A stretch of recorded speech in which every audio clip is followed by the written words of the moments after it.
Salutations and shit, folks. Welcome to another episode of Travel and Shit, your new favorite travel podcast, where I, your adorable little host, have a conversation about travel. It's more about the experience of travel over here at Travel and Shit, as opposed to the I went here and this is how I did it. So, if you're new, welcome. This is kind of fun little space we have here. I will give you the intro because here she is. To my co-host, if you're watching on the YouTube, to my co-host Binksy. So if you hear smacking and such in the background, she's extra cute. It's the dog. My apologies. And if you're new, if you've been here before, you know that her cuteness is just what keeps her around, and we deal with the smacking. So this week, I am happy to bring you another two guest episode. I had one maybe almost a year ago at this point, earlier in the pandemic. I had two of the listeners of the show just come on and join me with, for a conversation. This week, I've got two festival travelers. I've never been to a fucking festival, so I ain't got nothing to tell y'all about festivals. But I thought that it would be a really, really great conversation to have, only because I've been curious about going to a festival, and it makes sense for me to have my, I don't know if I can say misconceptions, but my presumptions about festivals quelled, because you just ask somebody that knows. That's the beautiful thing about this podcast. I don't gotta know it all. You can ask the right people the right questions and learn what you don't know. So, to my lovely guests, thank you both for being here. And I am going to start with Julie. If you would introduce yourself and let the people know who you are. Yes, for sure. Hi, my name is Julie, otherwise known on the internet as Frame Ambition. That's the name of my website, blog, YouTube channel, social media, everything. What to say? So, as far as my profession, I'm a travel writer, freelance writer, and content creator. So that is what I do for money. I'm a big fan of solo travel. I travel alone most of the time. I'm a really big fan of slow and long-term travel, which is sort of what I ended up doing last year. Like a few people kind of went abroad and just kind of got stuck. So I accidentally lived in Uganda for 8 months, which was fun. Wow. Uganda being one of my, the home of one of my favorite festivals. We'll get into that later. Yeah, and I definitely do love solo travel and traveling for festivals. I love a good train ride. Yeah, born and raised in Nairobi, Kenya. I've lived here, I've lived in South Africa and traveled here in Africa and a little bit in Western Europe and the US so far. Best believe when the world opens up, I'm going to everybody's carnival in the Caribbean. Can't wait. Yeah, so that's me in a nutshell. Thank you, Julie. And Tone, if you would go ahead and introduce yourself.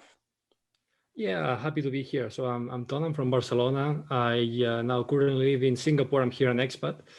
About the way I travel, I prefer to travel with friends, to be honest, but I've traveled a lot alone because of my job. One of my jobs, I'm a sales manager at a tech company. It's from Spain, but I'm the manager for Asia. And at the same time, I'm the founder of New Year's Twice, which I guess is the main reason I'm here today, which is an event or a festival holiday in which we'll celebrate the New Year's Eve in 2 consecutive nights, first in Auckland, New Zealand, and then second in Honolulu, in Hawaii, thanks to time difference. And yeah, I'm excited to tell you more about it. Okay, so this is how we got here. Tone reached out about discussing New Year's Eve twice, and I'm like, I have no frame of what kind of conversation we would have. Like, I don't want it to be an ad, right? Because that's not what happens here. But I really felt like I didn't want to dismiss the opportunity because I am curious as shit about festivals. It's something, and then also I wouldn't be, I'd feel a way if I kind of dismiss the idea just because it's something I hadn't done, right? Like this isn't my personal diary. I'm not here just to talk about stuff that I've done. I'm very curious, genuinely curious about, the different ways other people travel. And my holdups from going to a festival is because I felt as if I wouldn't be welcomed in the space. I didn't feel as if I would personally feel safe or comfortable in the space. When I think of a festival, I don't think of, Jazz Fest. I don't think of what do you call it? NOLA. What's the one they do in NOLA? Not just Jazz Fest, Mardi but Gras? well, yeah, I've done Mardi. Well, okay, so then I guess I have done a festival because I've done Mardi. I've done a few Mardi Gras. I've done about 4.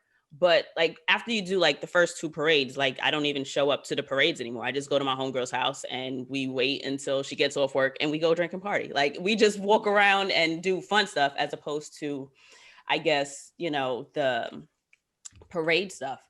But that being said, I had a misconception of what festivals were. And then I went through Julie's content. And while there was some of the broy frat party, especially that skiing one, I think it was in South Africa, Yeah. the one you went to, Yeah. I was like, well, Very that's broy. Yeah. not for me. But I saw how you absolutely had a good fucking time anyway. You know what I mean? And I think that a lot of that has to do with what possibilities, what potential you open yourself up to having. And past episodes, it's the hill that I don't want to die on, but this would be my hill, is that go with the intention of giving yourself the opportunity to grow. Like you don't have to go someplace and leave the same person. If you give yourself the opportunity, you can absolutely gain from, any experience that you put yourself in. And the idea alone of what you're trying to do, Tone, is super, super incredible. And I Thank you. remember when you were describing it, it was kind of the idea of democratizing the ability to do some real opulent shit. Like experiencing I don't want to say a global, because it's not a phenomenon, it happens every year, right? But I guess a cultural norm for a lot of different places in the world is to celebrate New Year's. So if you could, speak more to why you're doing this festival, what exactly you're looking to anticipate, what culture are you cultivating? Like, what does your festival look like?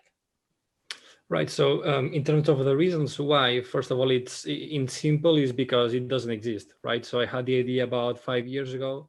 And then after deciding kind of like what the ideal places would be, which very quickly I came down to either Sydney or Auckland, and then together with Honolulu, because of the size of the places that I felt like I couldn't go wrong. And then I started to do a lot of research to see if this existed, and it didn't. And in terms of what you mentioned about democratizing it, there is a few events like this that advertised by or advertised by private jet companies, in the sense that you can gather 10 friends. If you between the 10 friends have $250K, right, and then do it. And then I said, well, it's a bit fucked up, right? That the only way that you can do this is through that. So then my idea was to not only, let's say, organize a flight, but even doing this, which finally, of course, we are. This is about a year ago when we finally made the decision to go forward with this. We thought, if we're doing this, we're going to do it in a way that really bringing people together for its 8 days total. In this year, realistically, we have to accept that most of the people will be from Australia and New Zealand, just because of the COVID situation. I think it's just realistic to expect this. Now, most of our marketing is there. But in years 2, 3, 4, our idea is to do it every year from now on. And to really bring people from all over the world, because you cannot really do it in any other time zone that is not really touching as much to the east as these ones. And then hopefully we'll do something that, and again, this is not for this year, it's for years to come, organize something longer than one night in New Zealand, and then people can discover New Zealand, and then again go to Hawaii. So we have many ideas for the years to come. For this year, we're not taking any chances, because doing it already in this year is already kind of a big chance as it is. So we want to keep it that way. So what does the actual itinerary for it look like? You fly yourself into New Zealand is where you guys start. And then you show up for like the day of the party. So I guess you arrange to get yourself there whenever before whatever. So you guys have a party organized, right? We are not the actual organizer of the party. So we work, let's say, as if a travel agency would work. So this was one of the things of not taking any risks this year. We are banking on existing infrastructure for everything. So it's existing party, existing hotels. We partner with a tour agency. We are kind of like bringing them hundreds of people. So we do have a say in what type of music it's going to go on, which is electronic that was already going to go on. So that's not a problem. And then we have a say in a few things, of course, because of the number of people that we're going to be bringing. But we are not, to put it this way, we don't have a license for alcohol. We are not selling any alcohol. We are not the organizer of the parties. We are putting everything together while we do have a say about the style and what's going to happen. So you guys are basically the promoters. You're having the body show up to the destination and then facilitating that movement between spot A and getting on that plane. And it is a private plane that you guys are doing? It's a charter flight. So the biggest thing and the most complicated one and the most expensive one from everything that we put together is certainly the flight. We thought that charter was the only way to go, number one, because of the number of people, and number two, to select the most optimal time for departure. So we leave January 1st, 2022 from Auckland and at 8:30 a.m. And we felt like this was like the perfect time. If someone wants to maybe party until 2 or 3, get some rest, and then get to the plane, rest a bit more. Some people may just pull an all-nighter. We felt like it was the in-between time that you can do it. And then by doing this, we're going to land before 6 p.m. Almost certainly, probably like 5:30 or 5. On the marketing, we put 6 p.m. just to be safe, but it's most likely going to be before, on December 31st, 2021. So this is the coolest thing about it, that you land and you still have 6 hours until midnight. It's plenty of time to get to the hotel, get ready, and head to the second party. So do you guys do the room, like the accommodations part of the trip, or is that for the person to figure out on their own as well? No, we do. So for okay. I don't mind seeing the prices already. So the price for this year is 4,700 USD for the early bird. Later it's going to be 10% more expensive. As we grow during the years, we hope that we can achieve economies of scale, meaning the more people that we bring, the cheaper that it's going to be. For this year, this is the price, and it's the full package. So it's 4 activities on Hawaii that I can touch on this later, which is one of the ideas of how we're going to bring all of our time travelers, which is how we call them, because they are traveling, right? We go back in time, to put it this way. Plus the round trip charter flights, accommodation, and then 4 parties, which are the 2 on both New Year's Eves, and then 2 more parties in Hawaii. So we party quite a bit. We party half of the time, but 4 days, there's no parties organized by us. There's a lot of opportunities and nightlife in Hawaii. But our idea was that some people may party every night, and that's completely fine. But if you go to Hawaii and you don't do any daily activities, I think it's a bit sad. So we felt like we wanted to bring this balance to the people, to be able to do a bit of each. Lots of partying, but explore Hawaii also. Okay, so you're spending most of the trip in Hawaii. It's the one day in New Zealand for that evening. And I'm sure you could get there earlier if you wanted to extend your trip. That's, on you as the traveler, if you wanted to explore New Zealand first, and then you, I guess, coordinate with you. How is it when I think of a charter flight, I think of like a private jet that has like 6 seats or something like that. How does the charter flight work? That's a good question. It works exactly the same, but for 302 seats that we have. And if we see that we're selling quick enough, we're going to grow it to 604. So we so you have that opportunity. Like it's a regular ass plane. It's a plane. It's a plane like it's like a commercial plane, just that we are chartering it. Okay. And we're getting the full plane. And this has many reasons. Number one, I already mentioned that it's the most optimal timing, but then also the plane, I mean, quote unquote, it's not ours, but it's kind of like we can do whatever we want in it. When the time travelers, let's say they do the booking via the website, they can select I want to sleep option, or I want to keep the party going option. And then in the middle section where there is the curtains, we are dividing it like this. So there's going to be the section that is more kind of like in the middle is for the people that don't want any noise. And then the section that is closer to the toilet, that's for the people that would like to, in principle, stay awake. You decide this now when you book. We'll see how you feel on January 1st, of course. But exactly, but just so that people can kind of like decide based on their personality what they think they're likely to do. On the plane, there is no hard liquor. We just thought that this would be safer, but there is beer and there is wine. So if someone feels like, okay, I'm going to sleep 4 hours, but on the 4 hours before arriving to Hawaii, I want to start like speaking to the person next to me, start to know where they're from or why they came here, get a beer with them. That's more for the keep the party going section. So what is your target audience? Like who is this being marketed to? I know you mentioned it was you're expecting that it's mostly going to be people from New Zealand just because of, you know, COVID at this point. You're not anticipating as many people from, you know, too far coming in. What are you doing Correct. in terms of COVID precautions, and who do you think your avatar is? Like, who are you marketing to? If I had $5,000, I mean, I'd give you my money. I'll tell you that much. This really does seem appealing. The idea of being like time travel, like how close am I getting to time travel outside of this? Like, this is super interesting to me. Other than, of course, you go to one spot and it's, you know, another time zone. So for all intents and purposes, you could do it yourself. But I like this idea better. Also, you're doing a lot of the legwork for me. But what if I were to, you know, purchase a ticket? What am I expecting? Am I expecting couples? Am I expecting a bunch of college students? Am I partying with a bunch of 12-year-olds, like, you know, 18-year-olds, 22-year-olds, 40-year-olds? Are these professionals? Are these, you know, is this a tech space that I'm anticipating? Or is this just, well, I have a job, I saved my money, and here I am?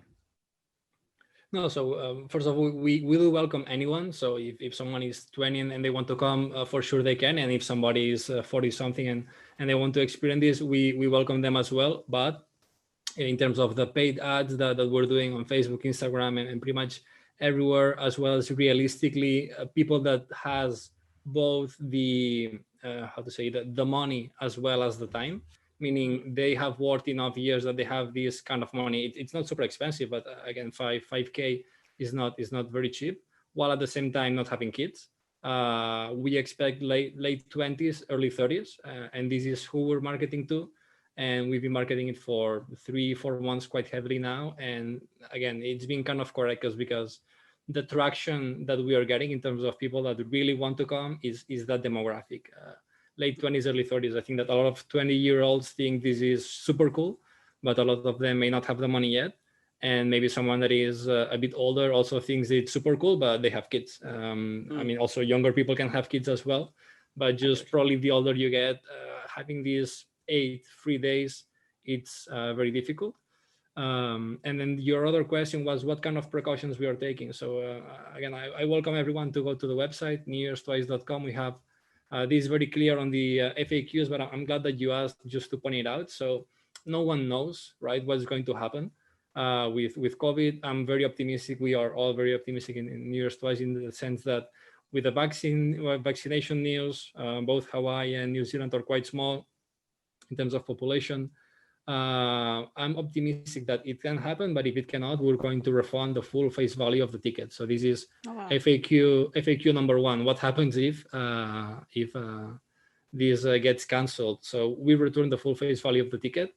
And actually, if we see that there is any risk, like a real risk of not being able to do it by September 30th, we will just cancel it and return the money in maximum 30 days. The main reason we do this is so that everyone can have the money back by like October 30th, and then just do other plans for this year. See that, well, we do it first because of culture, like in terms of like doing the right thing. But then these people say, okay, like they did the right thing. We may do it 2022, we may do it another year, right? So again, we are very realistic in the sense that nobody knows how the world will look like in 9 months and 20 days, which is what we have now. It's a lot of time. I'm very optimistic, but we hope for the best and prepare for the worst. Okay, so now Julie, what are the right questions to ask? Because I'm just asking in terms of someone that travels, right? Who all gonna be there is immediately what is my first thought. But as someone who's been to festivals, and from looking at your content, I feel as if you can find the joy in where you are. What would you ask? What are some things that someone that is looking to go to a festival that hasn't had that experience might want to pay attention to? Okay, well, I think the first thing is to recognize how many different formats, I suppose, of festivals there are.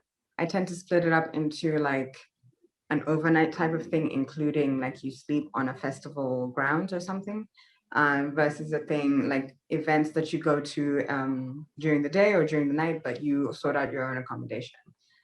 So those are the big like rifts for me in my mind. And then there are those that are music focused, and then there are art festivals and drama festivals and like all the like I went to a snowboarding festival, you know what I mean? So there's so many different types. So the first thing I would think is just to suss out like the general vibe or the general focus and the setting, the physical setting. Um, so you can start with that. I really enjoy sort of camping festival. A lot of people are not into it, but festivals where you go in and like it's a whole different new world that they've set up, and you stay there and you're in there for 3 days, and like you take out the cash that you need and everything, and like you're in this bubble for 3 4 days. I really enjoy that experience personally, but I've been to many where it's maybe one of them is Sauti za Busara in Zanzibar, which happens every February. And what they do is it's music focused, it's live music. They've got 3 or 4 stages all around this old fort, and everything starts at 4 p.m. I think it's Thursday, Friday, and Saturday, or I don't know, it's a weekend. And so during the day, you just do whatever you're doing. You book your own accommodation, whether you're staying in Stone Town, the old part of the island, Okay. or a different part of the island. You can do that during the day. That's completely you. And then at 4 p.m. onwards, you come into the festival grounds. And that's when it opens. And but the rest of the time you're just kind of on your own. Like you eat whatever you want. Mm-hmm. You know, the day like the trip doesn't necessarily have to Revolve revolve around the around. festival. Got you. Yeah. So as far as like also what else to ask? Um, I think this is where marketing comes in really handy, and like the branding of the festival, because they'll generally if it's not the first ever one, they'll have, you know, video and everything from previous editions, and they'll have Okay. an after movie that they make, that sort of thing. A lot of them will do Mm-hmm. that. If not that, then just like photographs from previous festivals and everything. You can look at somebody who makes videos like me and see what vlog I made and whatever Mm-hmm. observations I might have made or what we were doing or whatever. But yeah, I think that when a festival gets its branding and its marketing done really well, it'll answer those questions for you in their branding. You know what I mean? Like Okay. who's going to be there, what to expect, what's allowed and what isn't, everything like that. You know, I think at the same time too, you can kind of just take who you want to take and decide what experience you're going to have as well. Mm-hmm. So it's kind of like it's a little up in the air. A lot of them are very unpredictable as far as exactly what's going to happen, because even though there might be something that's like a little bit fringe or a little bit niche, one year it might just get traction, or they might get a new sponsor and now it's big, and it's like maybe it's not bad, but it's a little bit different. You know, Okay. it's like people discover your favorite band type of thing, and now everybody Yes. knows about it. That happens. Mm-hmm. So, what kind of hotels, Tone, are you having for guests to stay at? Is this a trip where, like Julie mentioned, it's like you're staying on a compound, or am I staying at hostels? Are we staying at No, hotels? Is it? it's a 4-star hotel, and Mhm. we're gonna have at least half of the hotel. So it's gonna be kind of like this feeling of togetherness, but in a very different way. Again, this for the first year, the price that we're getting for one plane, we really couldn't bring it, let's say, much cheaper. So we just decided, okay, let's just go not too VIP and also not too cheap. Mhm. 4-star hotels, and then the whole experience is kind of like the everyone on your floor is going to be from the festival. So this is pretty cool, and then a lot of activities start from the hotel because we're going to have hikes, we're going to have a boat trip, also what else, kind of like some sightseeing tours and Mhm. stuff like that. And then our idea is that as we get more planes, then the price per person can go down, and then we're also going to offer probably an option of camping. So that's more like 2 3 years down the line, we'll have like Mhm. several options. And also, as we make a name for ourselves, we would also often offer more VIP options. So we would have Okay. 3 layers for what now we have 1.5. We have the plane does come with 18 VIP seats that they are a full lay down flat. Then we're putting the price for that at 13K. We don't expect many people to come. Of course, we would hope so, but we don't really. So what we're going to probably do with these 18 seats that we have is lotteries. So some people that may never have had these opportunities, so for example, Instagram, if you reshare or to 10 people or something like this, you enter on a lottery with everyone that did it. If you're already paying for the regular flight, Right. for the regular ticket, that's what I mean, the standard one, then you get in a lottery to get one of these seats on one of the ways. And this is really cool, I think, because someone that may have never flown first class, they get to do it on a day that you're really thankful that you can be full lay down, right? Because you just went through a New Year's Eve and then you're going to the second one. So we thought that this was really cool, so that even if we are successful with the VIP tickets, we're at least going to save 5 of them for the lotteries, and so that some people can experience that.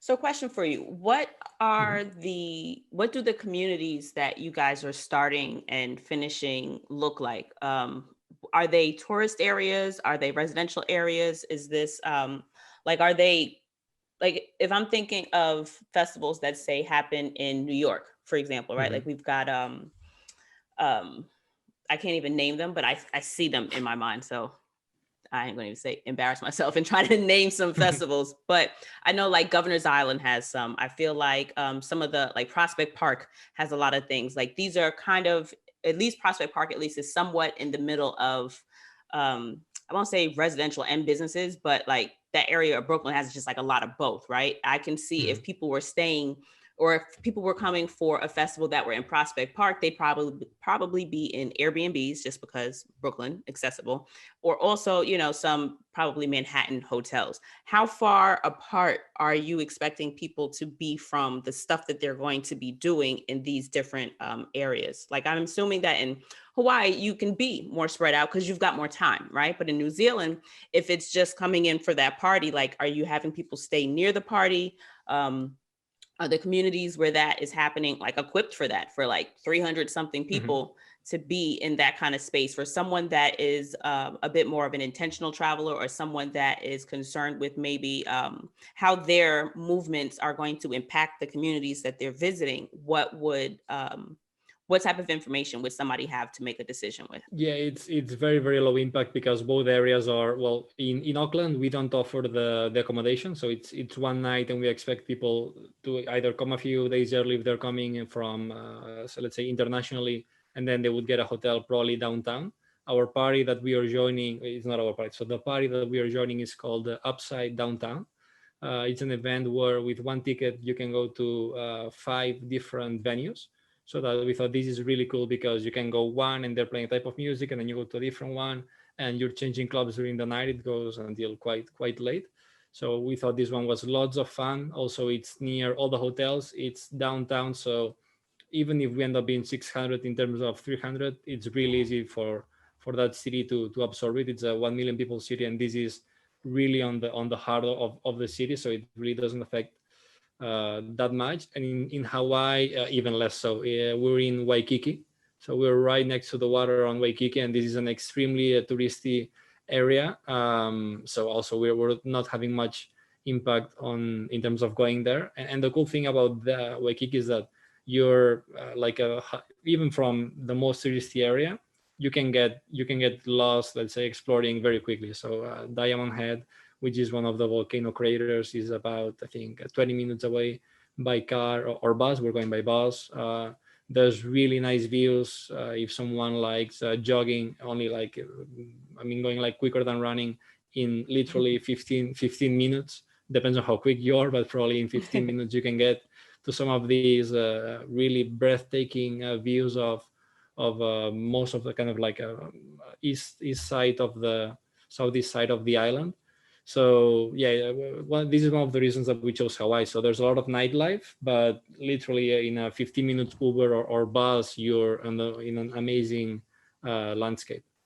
Okay. So where can the people find more information about New Year's Eve Twice and what it is you are doing? newyearstwice.com. As it sounds, no apostrophe. So it does have an apostrophe on the name, but not on the website. And yeah, we do have an Instagram as well. It's New Year's Twice. If you put it all together, you're gonna find us. Okay, so it's not New Year's Eve, it's New Year's Twice. So I've been fucking Exactly. it up. We eat the eve, and it's grammatically incorrect, but we thought it was fun, so we kept the name like this. Okay, so newyearstwice.com, and on Instagram as well. You guys have information there as well. Okay, Indeed. so Tone, thank you first of all for sparking this idea and having this open information of your festival that you guys. I really hope this works out for you guys, because I would love to be able to put my coins together and experience something like this, just because it seems so fucking interesting. The idea of really, first of all, I'm not a party person. It's just not my thing, but it's something that I would like to experience. I know my boyfriend does a lot of festivals. Like he's done the cruise, the one where you go in the cruise for like EDM. And I promise I listen when he tells the stories, but like, I don't know, like he does all those things. So I would love if we could do that together. And this would really, I really think this would be a really fun trip. So thank you. Thank you for joining us. Is there anything else you want to wrap up with or leave the people with? No, just thank you for having me. This was lots of fun. And I guess I'll see you on the next edition of New Year's Twice. All righty. Thanks, Tone. Thank you. Okay, Julie. So you, my dear, are my festival plug. I saw the, so let me start with, I didn't want this to be like a one-sided conversation with Tone just, doing an ad for festivals, right? Mm-hmm. But at the same time, like I was saying earlier, I didn't want to limit the discussion to stuff that I've done before or something that, I had firsthand, experience to add to the discourse with. How did you get into festivals? Like, do you remember your first festival? Is it something that are you a party person? Is like, what would you pack it into a nutshell? I'm quite the party person, but it's also a combination of being a party person and really like a lover of just live music. So it's really cool. I'm not always at a festival because it's a music festival, but often that's probably how it started. And also just, as a kid in high school, like EDM was like quite popular when I was in high school here in Nairobi, and like those were, I think probably my first festival was Earth Dance. I'm not sure. I don't know if you're familiar with the I guess franchise, but it's like one of those things that goes on in different parts of the world on the same night or at the same time or whatever. Okay. So it's like a whole like it's like conservation focused or like planet focused or whatever, but generally the vibe is EDM. People come and party. Like I think their tagline, at least at the time, was like "Come and dance for the earth" or some shit. It's cute. It's real cute, hippie shit. And then I do remember they had camping. At least when I was going, I probably went to 2 or 3 when I was in high school here in Nairobi. They definitely had camping, but I would just go for the night with my friends and leave. So it was a party thing, even though it went on definitely for, I think, 12 hours. I think they did like 12 to 12. No, I don't remember. Might have even been like 24 hours. Anyway, it was daytime and it was nighttime, and they had a whole range of things. They would have people like selling cool clothes and things like that, doing temporary tattoos, doing real tattoos. They're always food vendors. They usually had like 1 or 2 stages, but the main stages, they would have these EDM acts. And I was really into that as a teenager. I still am, but now I'm kind of like, I spread it out a bit more as far as like what constitutes party music for me. So I think that it's very much an EDM thing, festivals, because if it's like, going to see your favorite DJ live, the vibe is really festival-y, even if it's kind of technically a concert. So I think my first ones were probably going to Earth Dance here. And then the first one that I actually considered a festival, I probably was second year at university in South Africa. I went to school in a town called Port Elizabeth, which recently has had its name changed to something I can't pronounce yet, but that's interesting. So I went to a pretty famous, pretty popular festival in South Africa called Rocking the Daisies, which is held on a farm, like an hour outside of Cape Town. And it's not so EDM, but it's a bit more like alternative rock type things. So the year that we went, I think it was 2013. So first of all, it's one of those things like you get in and you do not leave the premises because there's nothing around. So whatever you need is there. They'll have their ATMs, food vendors. It's a campsite. So I don't think you're allowed to cook for yourself at the campsite. I don't know. You can set up your own tent, or they have like glamping type things. So you pay a bit like a higher ticket price, and then they have a set up tent for you with the beds and everything like that. They have showers. There was even like a ladies' glam tent where you can go and like blow dry your hair if you wanted to. They had, of course, food vendors. And then they have all these different tents where I remember going to a comedy show because there was a comedy tent. There was so they make a huge, it's not just a bunch of music. No, not at all. Not at all. Okay. That's what I had in my head. Yeah, so they've got food vendors, of course, and then they've got other vendors selling different things, like people will either sell clothes or again do tattoos and things like that, other forms of body art. There's probably like one or two piercing people, people doing henna, what else?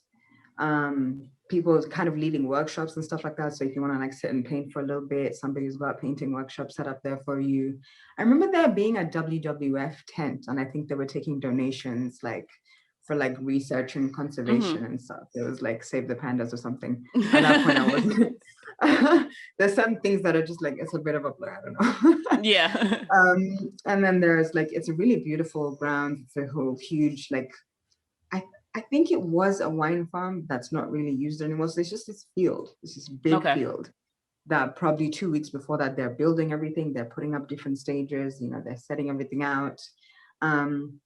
They had like a little dam where people could go and swim. It was just like a full on, you will not run out of things to do because it is 24/7. Wow. Like if you want to go and sleep, you can go and sleep, but it's never going to be like quiet and over, except for maybe the food vendors who have to shut down and everything like that. So that's like the first major festival experience I had. So I went with like 5 or 6 friends. We shared a tent, we set it up there. Did not see each other because it's sometimes you just lose people. There were 20,000 people that year. Wow.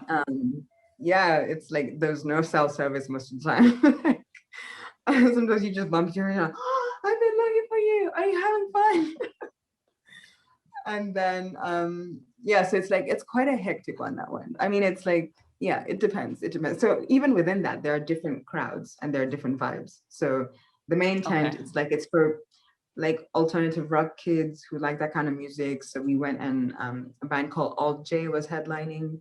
And then they had the Hives, who I believe are a Swedish band. I knew like 1 or 2 songs of theirs, but their show was very good. And then the rest, I didn't really know the rest of the musicians. It was mostly South African bands, which I didn't know much of. I just got there. So I was like, I mean, I'm going to go because I like festivals. I like these 2 bands at least. And I like these people I'm going with. So we're going to see. That explanation that you just gave is like half fun, half terrifying to me. The idea of not knowing where the people I came with are terrifies me, because it's like I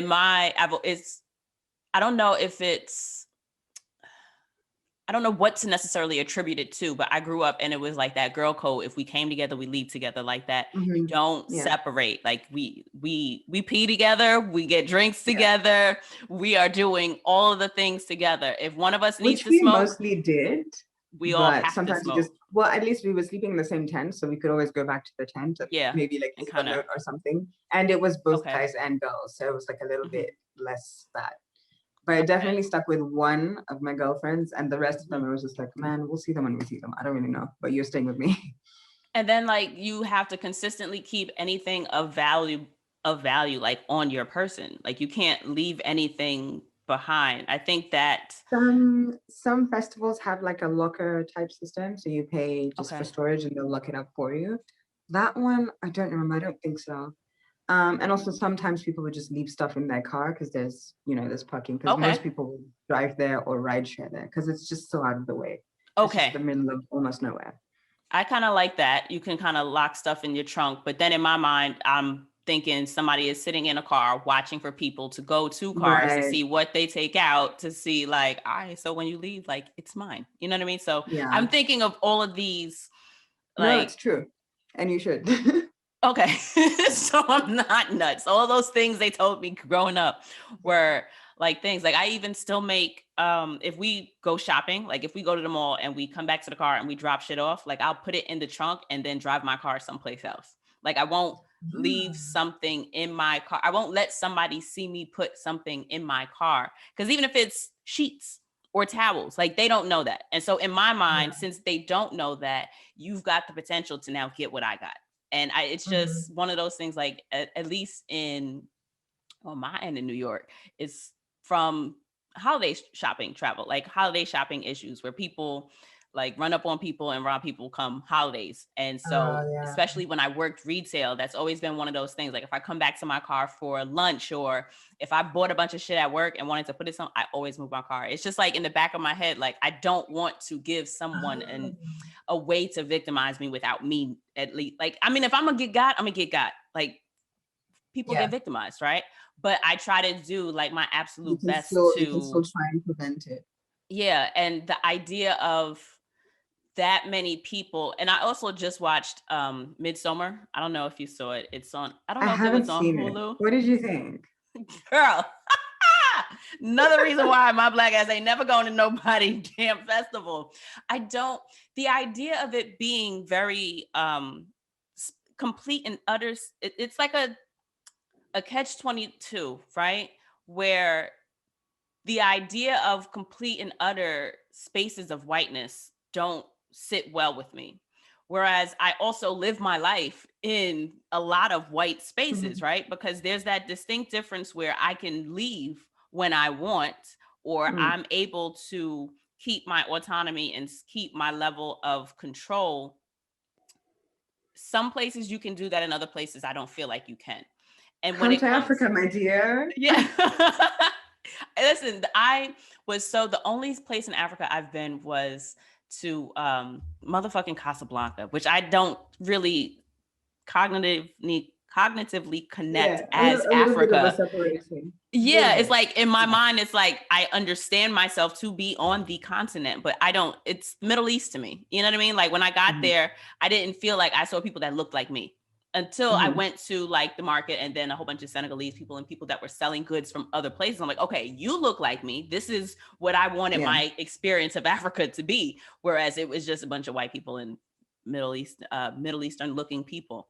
But that being said, the idea of being in a space of whiteness where I don't know that I can feel as if I'm in control because of that, the word I'm looking for, the idea of being isolated, that level of isolation when you are kind of at the mercy of the greater energies that are in place, you know? And I just have not personally found anything that, for example, if I were to go to Essence Fest, right? It's a whole bunch of Black folks. I trust that the collective community would look out for. Now, granted, I could get got out there too, but I just trust that the collective community would look out for me, or just not have the idea of placing the same type of harm on me that a community that doesn't look like mine would. Now, it could also just be, and I do believe that it is just my, it's kind of like when people say move out of America to leave the racism, right? But if you move any place else, that? Americans, because like they say like, oh, I want to leave, I want to go someplace else where I'm not worried about, someone looking at me like I'm stealing stuff. But I'm like, but are you not going to question why someone is still looking at you when you get that place? So it's one thing to leave where you think you're not welcome, but it's another thing to still take the point of view that you hold in that space someplace else. And that's what my hold up, because I absolutely would love to live in other places of the world just because I enjoy experiencing other places in the world, right? But I don't think that even living someplace that isn't America would make me feel less, what's the word I'm looking for? tokened isolated. or Okay. yeah, I don't feel as if I would not be met with racism. First of all, racism is fucking everywhere. But secondly, I know that I would be looking at everything as an American. Like I would be experiencing myself as someone who spent 35 years in America. So I would go to, I don't know, let's just say Uzbekistan. I don't know why that's the first place that came to mind. Let's just say I go to Uzbekistan, ton of white folks. And even though they're not American white folks, in my mind, I'm looking at you the same way I looked at American white folks. So it's like, I don't think that just leaving or going someplace different is necessarily the answer. And so I can very much so say that I think of festivals and I think of traveling to predominantly what I would presume to be white spaces as it's like giving me that kind of anxiety. You know what I mean? It just well, let me present to you this. Festivals, like their whole idea or their whole basis is celebration. White people don't own celebration. Americans don't own celebration. Yes, there are music festivals of all different types of music. There are also cultural festivals. In Mali, there's the Great Mosque of Djenné, which is one of the oldest and grandest mosques, and it's completely made out of mud and thatch and everything. Every year, everybody from that town and whoever else wants to join them all comes together and they rebuild the mosque because you've got to maintain it like that because of the mud. That's a festival. Do you know what I'm saying? There are, there's one in Lamu here at the coast of Kenya called Maulid. And it's just like music and dancing in the streets and everything. And it's a festival celebrating the birth of Prophet Muhammad. You know, there are, again, like I was saying, the snowboarding festival. Actually, we were in South Africa and there was not a majority, well, we were in Lesotho, let me say, excuse me. But where it was is a few hours away from Johannesburg. So the whole thing was run by people from Johannesburg and was attended by majority South Africans. excuse me. And you know, that's a specific space. Again, there are things like Essence. I'm not sure, is Essence kind of, is the focus like the speakers, or is it like much more of a music focus? I think that it is a little bit of both. I'd say depending on who you are. I'm certain that some people are going just for the music and then other people are going just for the culture. Like they're going for the stages, they're going for the conversations, they're going for the just being around other people like-minded. And I guess when you look at it, when you frame it to me in that lens, that like, well, yeah, it's a festival. Like people go to different festivals for different things. Like it to kind celebrate what's important to them or what they enjoy. It could be food. There are so many food festivals, like all these places where I guarantee you could walk into Guatemala and find like 10 coffee festivals and you just go and taste coffee with Guatemalans. Oh, wow. That's a thing? I'm sure there is. What? Probably there are chocolate festivals. There are oyster festivals. Like New Orleans has one. Oh, right. Yeah. Yeah. I think that's what I was thinking of. I don't know. There are definitely wine festivals and like beer festivals, do you know what I mean? Film festivals. Those are some of the best ones too, my favorite ones at least. There are African film festivals. There are art film festivals, you know. There's probably architecture film festivals as well. It's like as niche as you want to go, you can go there. And you know, at the end of the day, it's one of those things that's like people kind of find their people. Do you know what I mean? So there's actually I find a bit less of a worry in that way, because sometimes I'll be entering into a space where it's majority white people. Again, the snowboarding festival was majority white South Africans. And even though I had gone with my friends, it was still kind of like, I don't know, it's like people are loose, people are generally, it's a good vibe. I've been to very few festivals, unlike it going on random nights out and seen like drunken fights. People are on all kinds of things, but generally people are happy because it's like you kind of, it's almost like entering a portal. A lot of these things, like you enter a portal, you're here for a few days and you just get to be whoever you want to be almost, you know. It's like a lot of them, people will dress up in all sorts of ways. Like I'll wear things I would never wear even on like a night out. It's like I'll put on a blue bob, I don't care. Like it's the best. Doesn't matter. You just be whoever you feel like being today. It's fine. And that's your experience of music festivals or all kinds of festivals? Like that general be who you want to be? But more often the ones that you sort of stay on the compound, that's more likely to be a music festival.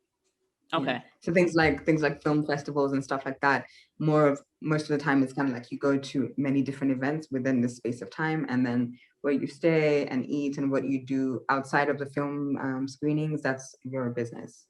Okay. So they're those both of those types. What is your I like favorite both. festival, Ben? My favorite one. I think Nyege Nyege. Nyege Nyege goes on in September in Uganda, in Jinja, Uganda. So it's like one of those like electronic type things, but it's extremely, extremely Pan-African. It's like Black people first, Africans first. This is us. You can come, but you're gonna know you're in Africa. You're going to remember it every time. You know what I mean? So again, it's like a few different stages of different types of music, tattoo artists and things like that. There is camping. So when I went, I've only managed to go once because last year I was literally where it happens, stuck there, but the festival couldn't go on. Oh, right. So it's like at the beginning of the River Nile. So you're just there at this like abandoned resort on the river. You can go in and swim if you want to, whenever you like. There's all different sorts of DJs will come and other singers and rappers will come. They'll have traditional dancers and drummers and different music troops. They have all sorts of food. You can come in and out. It's not that difficult to get to town. It's not very far. Because I know the first day I was like, I'm gonna need more cash, and they didn't have any ATM on site, so I went to town. It's a really wonderful vibe. It's very friendly. It's like one of those get lost. It's very where they hold it. It's again, like I said, it's kind of a closed resort, but it's really like indoor, outdoor is really it's beautiful. accessible, I guess. It almost feels like everything is outdoors. And it's like the greenery is beautiful. Uganda in general is so lush and beautiful, but this being on the Nile the way it is so lovely. The time of the year is perfect. It doesn't get too hot. There may be some showers for like 30 minutes in the afternoon, but it's like welcome because it's been kind of hot and you've been dancing and everything. Yeah, and it's just like the vibe is really just nice. Like What's that one called again? Nyege Nyege. I'll type it for you and send you a link. So it's like they have people from all over, first of all, the continent and other parts of the world, and all kinds of experimental music. And like there was one DJ who I think was actually two who I think were from either Singapore or Malaysia, and they were playing this like really psychedelic, crazy music, and I was like, I don't know what this is, but okay, we're here. I'm here. And then suddenly they were like, everybody sit down and close your eyes, and they like held a little like meditation, like 5-minute meditation session with their music in the background. They were like, no, seriously, everybody sit down. We're all looking at each other like, okay. Right. Wow. And like it's very much a lot of things, like anything in life, it depends how you approach it. But I think a lot of these spaces, there are people who are specifically like their whole thing is being a producer of a festival and like coming up with the lineup and the general vibe and what's allowed and what isn't and what's going to be encouraged and what's not. You know what I mean? What does that mean? As far as in terms of the what's allowed, what's not, what's encouraged, is there like a general consensus for the tone and the environment that they're going for? Like, how does that get portrayed? Yeah, I think that again, it depends on like their marketing and their branding and their website and everything like that. So they'll have like FAQs on the website, just like practical things like what time should I get there and how do I buy tickets or whatever. And then there are of course like do's and don'ts. Like you have a security check at the entrance. You can't bring in this. You can bring in that. You know. And it's the way that they run it, or the way that their tone of marketing, like many different festivals. I've actually worked for a festival here in Nairobi doing their social media, and like the tone of how you speak to this community, especially if it's not a new festival, you expect return attendees, and you talk to them like, you know, this is what we do. We want you to have the best time ever. This is what we're doing to ensure your safety.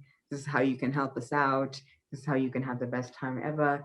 Here are, you know, some hacks, things like, you know, remember to stay hydrated, or remember your swimming trunks or whatever. Right. And swimming costume. And then, you know, so I think that like the way that they communicate who they are and what the vibe is before, during, and after. Really like plays a part into that, and that's how you attract people who agree with that, or who know that they will like that. So I guess you kind of answered the next question I was going to ask. How do you suggest someone, I don't want to say suss out, but find their people? Because I really appreciate you pointing out that a festival is really just a celebration of the shit you're into, right? Like the general demographic of the people there are going to be happy about why they're there. So how do you think someone should, if I, for example, am into coffee, how do I then kind of read the tone, or are there any kind of festival terminology that someone that isn't really particularly outside of just picking a party, right? Or outside of choosing a restaurant or someplace to shop, is there a different way to choose a festival? Like, how do I know what, because, between mixed media, if you will, where if they've got a pretty diverse group of people in the advertisement, that's going to be my first tone. Like, how many Black people are in your ads? You know what I mean? Like, who all is your spokesperson for your festival? Like, those are things that I would think that I would look to in order to suss out whether or not this is something that I would feel comfortable when I got there. But how do you think somebody should kind of weigh their options in terms of looking into a festival to see if it's going to be something they're into? Well, for one, I think if you can look at what's happening around where you already are or where you're going to be, as opposed to like flying across the world for something and you're not really sure what the vibe's going to be. Right. If it is kind of happening and you're there anyway, or if it's happening around you, you can check for what's there. And I think a good thing to do also is, like, there are often different tiers of festivals, because more often than not, the festival is a few days rather than one afternoon or one night. So, you can get like the Friday ticket and see what's going on and see if you want to get the rest of the ticket and everything like that. Aside from that, you can always look up things like reviews or if people have written articles and things like that, where they might have been covered as far as in the press. If they have, say, like a Facebook event or something, or, like just a page, or what public response has been online as far as previous events, or what specifically they're looking forward to. If somebody's like, oh, I'm really looking forward to like this room or that and performer or whatever. Right. Yeah, I mean, gosh, I don't really know how you can, aside from just going with something that you're interested in and in a place that you either will be in already or is around you. I think that you kind of just have to jump in. You don't need to commit necessarily to like spending the whole time there.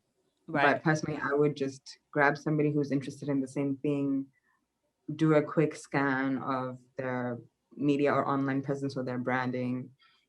If you know somebody who's been, or if you come across somebody who's been, there's no harm in asking what they thought about it or what they found the vibe to be.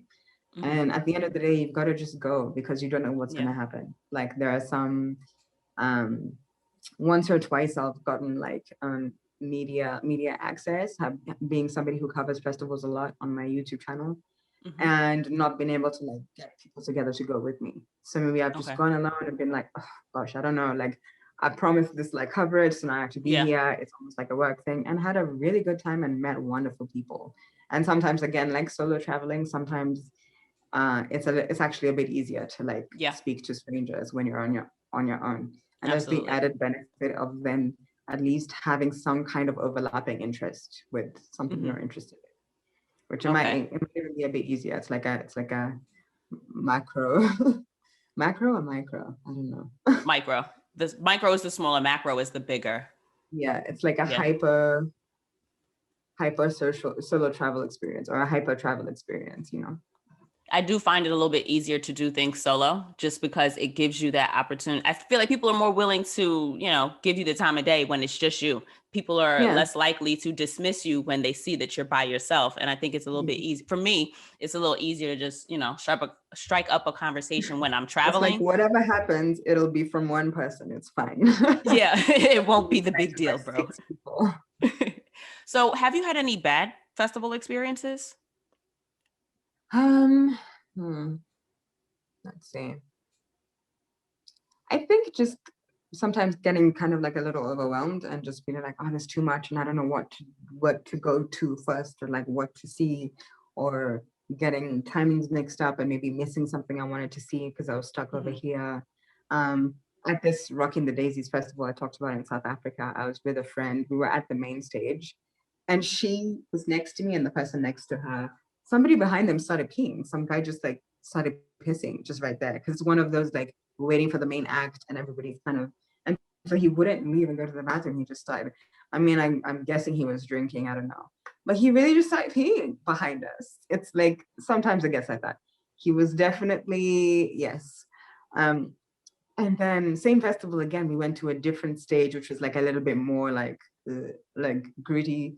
The person, another friend of ours, wanted to take a video of this like Afrikaans rapper just because he thought it would be funny to send it to his mom, who was Afrikaans. And it's very, yeah, see, it's Afrikaans rap, it's Afrikaans people. It was quite rough, and it was like a lot of like mosh pit type energy. So we're like, okay, we're gonna stay at the back.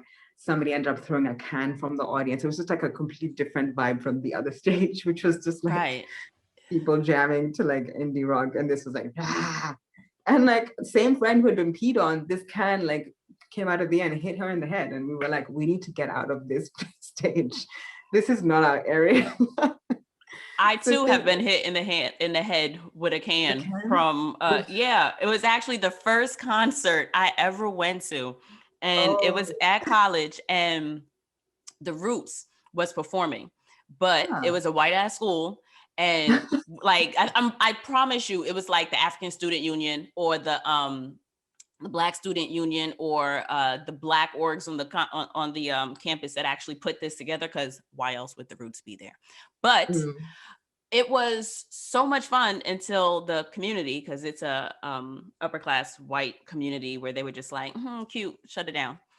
And at the end of it, like they were just like, you know, throwing shit from the stage, like, you know, Red Bull cans, and just, you know, interacting with the crowd, if you will. And for some reason, I remember, Ajana, if you're listening to this, I was looking in Ajana's face, I was speaking, and lo and behold, I turned just in time to see the Red Bull can clunk. And yeah, I was fine. Clearly, was there Red Bull in it? Yes. Or was it empty? Oh, it was a full can, and I think it was a signed can. So I ended up keeping and I gotta ask my mama if that can is still upstairs in my bedroom, because I'm pretty sure it was signed from somebody from the stage. That's so funny. In the fucking head.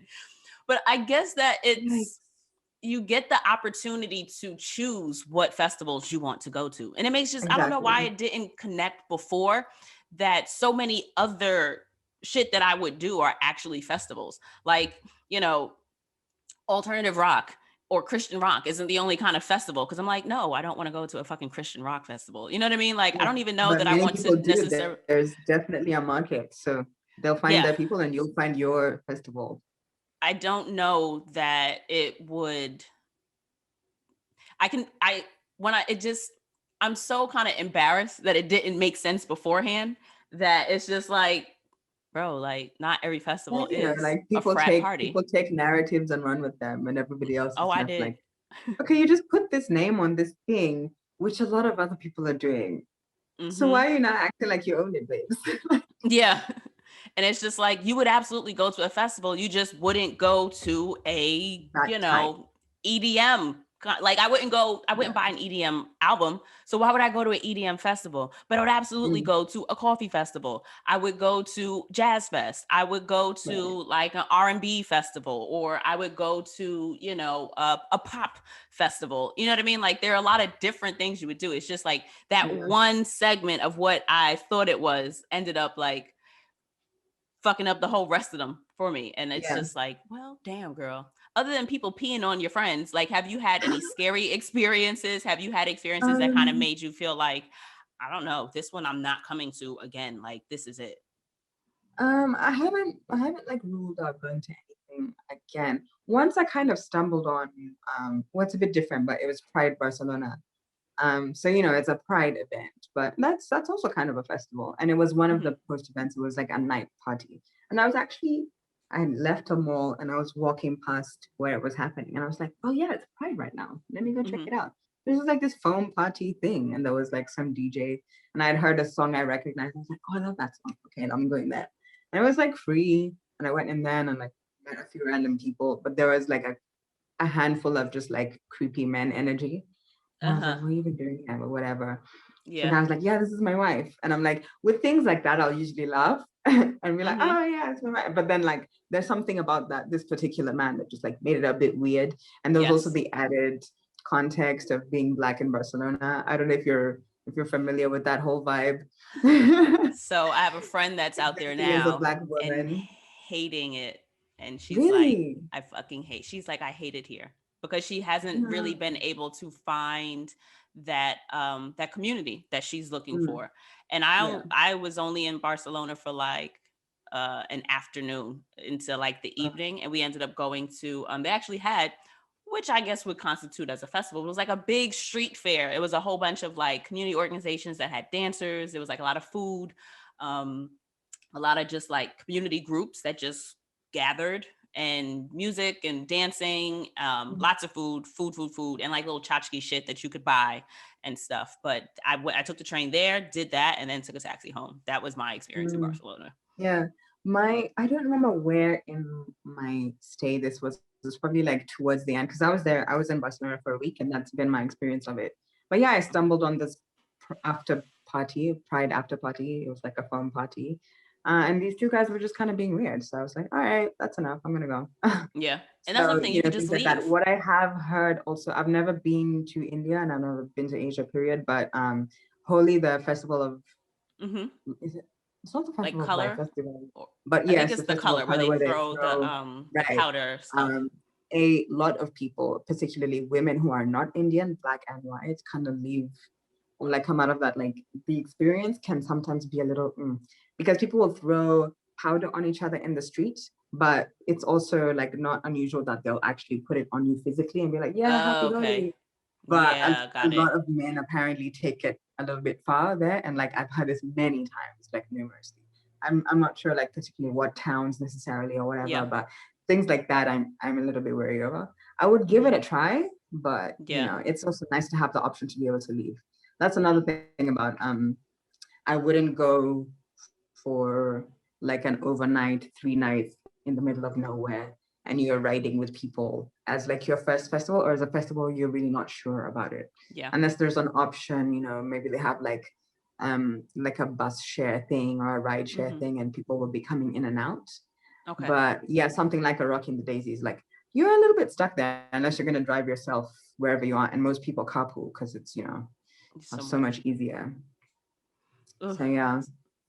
So I think that you've given a shit ton of perspective on festivals here, but where can people find you if they want more information on festivals, or if they want to see your experience with festivals?